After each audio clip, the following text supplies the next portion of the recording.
Good day to all of you mga ka-gadget set. Meron tayong gagawin ngayon Samsung S21 5G at ang problem po nito ay nagkaroon ng mga green line sa kanyang LCD screen. Alam kong marami na po ang nakaka-encounter nito, lalo na po ngayon sa mga latest Samsung ay ganito na po talaga ang mga problem. So dahil nga po ito sa overuse, dahil ang lalakas po talaga uminit ng mga unit ngayon na may matataas na specs, kaya pati LCD ay naapektuhan na rin po. So kadalasan nga po ng tinatanong namin ng mga owner nito, nagkaganito daw po ang mga Samsung nila after po nila mag-update, bigla na lang nagkaroon na ng mga green line. Yung iba naman pink line, white line. So common issue na po ito. At hindi lang po dito sa Samsung may mga ganitong issue. Pati po sa mga Honor at sa iba pa pong mga brand ng cellphone. So parami na po ang mga ganitong nakaka-encounter sa kanilang mga cellphone.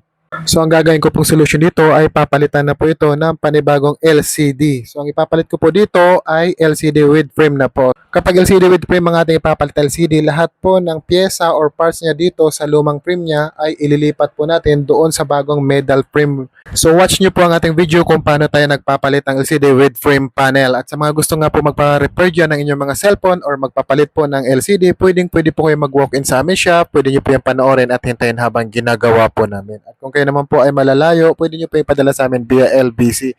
PM lang po kayo sa aming Facebook page upang makapagbigay kami ng exact details kung saan nyo po ipapadala ang inyong mga cellphone. At kung kayo naman ay within Metro Manila lang po, pwede nyo sa amin ipadala via any delivery rider kagaya po ng Lalamove, Grab, and Angkas po. Iba't ibang mga cellphone nga po pala ang nire-repair namin sa aming shop araw-araw po. Iba naman po ay mga deadbolt. So common issue ngayon din ay isa sa mga problema ng cellphone ay mga bigla na lang po nag-shutdown or yung deadbolt problem po. At syempre, meron din po kami mga video tutorial sa pagre-repair na naka-upload po sa aming YouTube channel na Gadget Site, Facebook page, TikTok account, Instagram, and Trend po. Watch the video on how to replace the Samsung S21 5G LCD with frame panel.